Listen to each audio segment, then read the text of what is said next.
அடுத்த சம 17வது கணக்கு 71 ட்ரிபிள் ஈக்குவல் டு எக்ஸ் மட்டு என். மட்டுன்னு சொன்னால் ஞாபகம் வச்சுக்க சம பெருக்கல் வாய்ப்பாடு. எத்தனாவது பெருக்கல் வாய்ப்பாடு? 8வது பெருக்கல் வாய்ப்பாடு. அவ்வளோதான். இப்போ இந்த ப்ளஸ் எக்ஸ் சமக்குறிக்கு இந்த பக்கம் வரும்போது மைனஸ் எக்ஸாக மாறும். 71லிருந்து எக்ஸ் என்ன பண்ணணும்? நீக்கணும். ப்ளஸ் இருந்துச்சுன்னா மைனஸ், ஒன்றுமே இல்லை ப்ளஸ் இருக்குன்னு அர்த்தம். ப்ளஸ்ஸாக இருக்கிற எக்ஸ் சமக்குறிக்கு இந்த பக்கம் வந்தால் மைனஸாக மாறும். இந்த ட்ரிபிள் ஈக்குவல்ட்டை சாதாரண டபுள் ஈக்குவல்ட்டாக மாற்றிக்கலாம். மட்டு என்னா 8வது பெருக்கல் வாய்ப்பாடு 8 இன்ட்டு என். அவ்வளோதான். அப்போ 8வது பெருக்கல் வாய்ப்பாடில் 71லேருந்து எந்த நம்பரை எனக்கு நீக்குனா அது 8னுடைய மடங்காக இருக்கும் அப்படின்றது ஆன்சர்.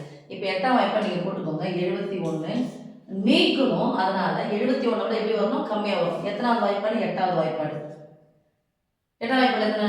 8 64. இதை விட கம்மியாக தான் வரும். அப்போ எத்தனை நீக்கி இருக்க பாருங்க. இங்கே 70னே வச்சுக்கோங்க. இங்கே 64. 70லேருந்து 64 ரூபா போயிடுச்சுன்னா மீதி எவ்வளோ நமக்கு? 6 ரூபா. இந்த ஒன்று எக்ஸ்ட்ரா இருக்குது 7 ரூபா. அப்போ எத்தனை நான் குறைக்கணும்? இதில் 7 குறைக்கணும். These employs X equal to 7. இவ்வளோதான் ஆன்சர்.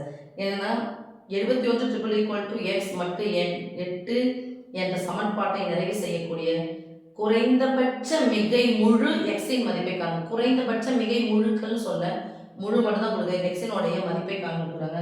குறைந்தபட்சம் எந்த நம்பர்? அது 7 தான். ஓகே.